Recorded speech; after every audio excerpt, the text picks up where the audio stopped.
Yummy donut, wearing your warm, fuzzy socks. This is a salutation to the United States of America.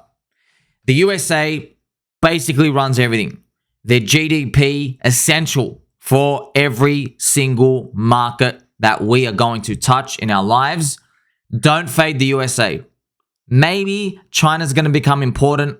China, unfortunately, a lot of the markets are closed. We can't do much there. But in the next crypto bull market, I've heard rumors from Justin Sun, His Excellency. He really thinks the next bull market will be fueled by the Asian market, which means we got to get a grip on what Asians like. What do they eat? What type of meme coins do they want? But at the end of the day, I would steer clear from trying to just throw away the USA.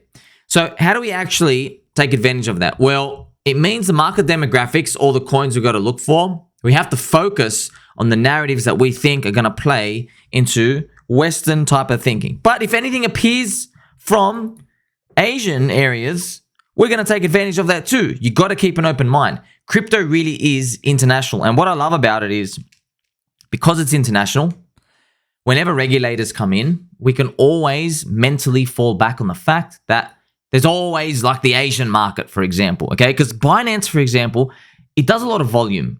And the US of A only does like 10%. It's because, a lot of the volume's actually taken offshore and it does rerouting and stuff. But isn't that crazy to think? Like USA used to be like 60, 70, 80%. Now they're only 10%. They're losing this crypto war. I wonder if they're going to slingshot it back.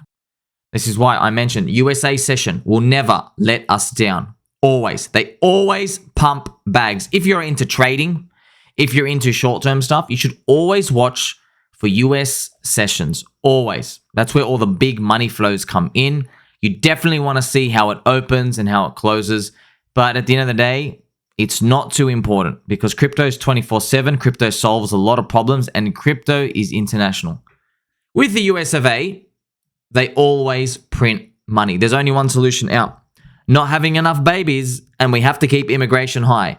And we don't immigrate even enough because it's unsustainable, even though immigration is pretty high. Australia, America, everybody's playing the same game. Baby boomers, they were a big population and they did not have enough kids to replace them. Asian market, unfortunately, most of the time it's a fumble fest. Always letting us down. I can't tell you how many times I've woken up and I'm like, oh man, Asian market's selling everything down.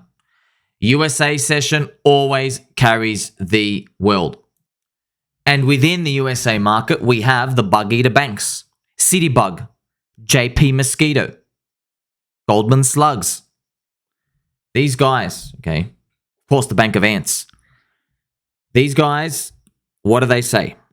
They've made their papers with the World Economic Forum, the Bug-Eater Overlords, the reptilians. They've told us what they're going to do. This is something, friends, this is actually quite interesting. Throughout human history, all the religions, all the shamans, all the druids, everybody out there who's spoken about the forces of good and evil and the malevolence and these forces, they've always said evil tells you what it's going to do first and then does it. Isn't it strange? Well, that's what the World Economic Forum, they're doing. You go to their websites, they literally tell you, you're going to own nothing and you're going to like it. That's how they think. It's almost like they know if you don't tell people what's about to happen, they'll get more shocked. So it doesn't matter how bad it is. Let's just prepare them. Okay. Now this brings us on to the topic of ChainLink.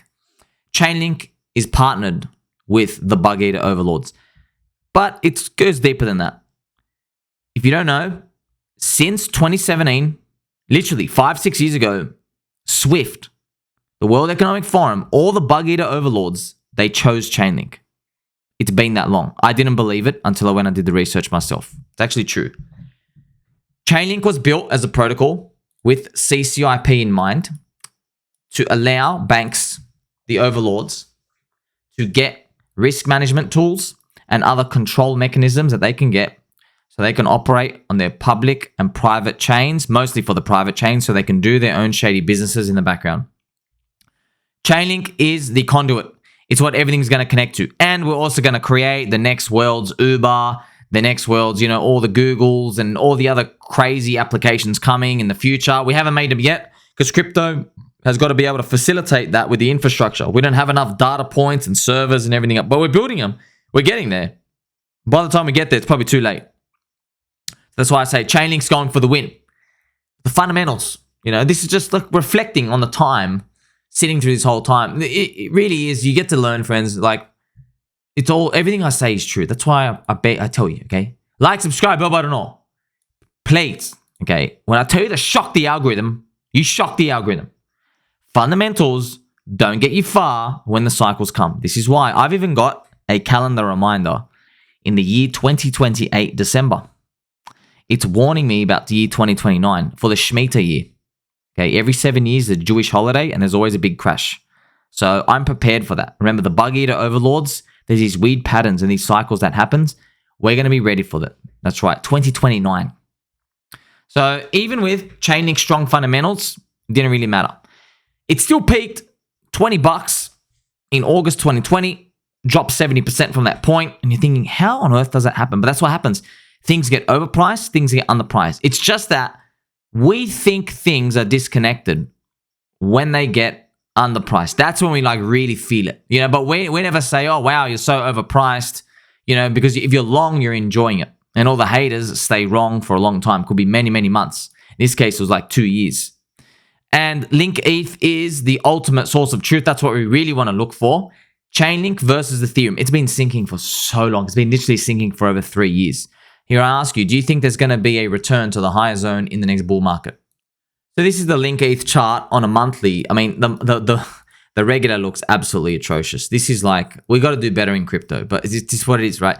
You know Metcalfe's law. Okay, you know Metcalfe's law. We go exponentially on the way up, and then when we drop, we get crushed. So, you know, if you lose minus 66% of people, you drop minus 90%. That's the truth, okay? So you don't drop minus 66%, you drop the full minus 90%. That's painful because of how we go up in the parabola. Also, you know, on the plus side, if you can increase your user base by 6x, you're not going to get a 6x increase. You're going to get a 36x price increase. That's the beautiful part about it on the upside. So it really is beneficial to be early. We change it to the monthly chart. We get to see. This is a fantastic chart. That's what I like to at least think about. But man, it wasn't easy, man. How much did your bottom ticket? Oh my gosh, 94%. Ouch. Where would be a place for you to go? I mean, if I draw a fib from the top to the very, very bottom, and we actually just put it on a linear chart, you can see, where would about a 50% retrace be? So my theory is it's about, by the way, this is 0.025, which means ChainLink is about 2 to 3% of the Ethereum price. So, you know, if Ethereum was $8,000, you would do $8,000, find out 2% of that. It's $160. ChainLink would be between $160 to about $240. Now, how do I think this is going to go? Obviously, not financial advice. If you don't like it, click sell and leave. I don't really care. You might be smelly. I believe, this is just me, just guessing. I feel like because it's cycle 2 now, I feel like it's going to do what ETH BTC did. Right? What did ETH BTC do? Well, ETH BTC, put on a log chart. The first, see, this looks a bit familiar, doesn't it? ETH BTC in its first chart, if its first cycle, went parabolic to the freaking moon. Woohoo! And then what it did is it came back to the middle of the zone. Now, if you put a log chart, it doesn't really like look like it's come back to the middle. So it put a linear chart, but if you put it on a log and you get to see.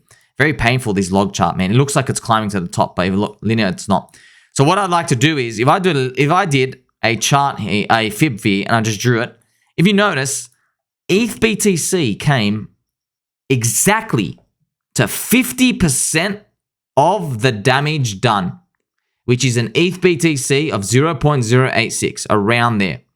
So that was roughly where it went. You know, I would have thought it would have gone parabolic. I thought it was going to go up here in the previous bull market, 0.10 up to all the way 0.125. You know, this is why these fibs, we're just guessing, man. We're just guessing. Like, imagine you sold here. You would have felt like a real dummy if it went up to 0.12. You're like, oh man, like it went up another 50, 60%. I'm so silly. So you never really know. But this is just something to think about. It went about 50% of the damage. If we go back, that's something we can look at. This is just my guess. Maybe it does the same thing, right? Maybe it goes to 50% of the damage. And if I zoom in, it's about 0.024, whatever it is, around here. I don't know how it's going to happen. Maybe it goes up here and then it does the whole let's sideways, okay? What comes next, I don't know. I'm just guessing. This is just me, okay? Please, no financial advice. Just guessing. Maybe, this is why I have these boxes here. Maybe Ethereum, when it's finally time to close the zone, maybe it zooms in and it starts to range in the next bracket for the next cycle. Maybe it pings between like 0.14 down to 0.09. You know, and you see like, oh, wow, that's so high. But hey, it still does like a 40% drop up here and there. And by the way, all the Bitcoin maxis are going to assume, oh, no, this is going to crash. This is going to crash. This is going to crash. That they're all going to say every single time. But Ethereum's got superior tokenomics. So that's just my guess as to what's happening because, you know, America runs the world. We've got the American banks. ChainLink is working with them. We're seeing how it all ties together. The Bug-Eaters controlling the money supply. We are outsiders. Friends will always be there. And this is just how I think it's going to go.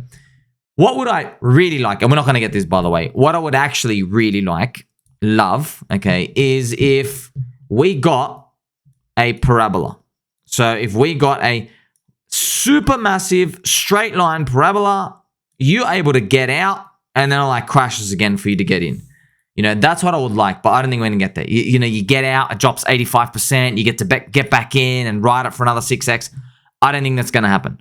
I think because the market's more mature and by the time it recovers, people are going to understand it more and it's going to be tighter in range. I don't know how, why. Obviously, I'm just guessing. Anything can happen, but I just feel like cycle 2 stuff, there's more maturity, there's less volatility, and no one else is talking about it. No one. You know what else they're talking about, though? Our friendship. Like, subscribe, bell button, all friends. I'm bullish on ChainLink. You don't have to touch anything. I'm going to catch you in the next one.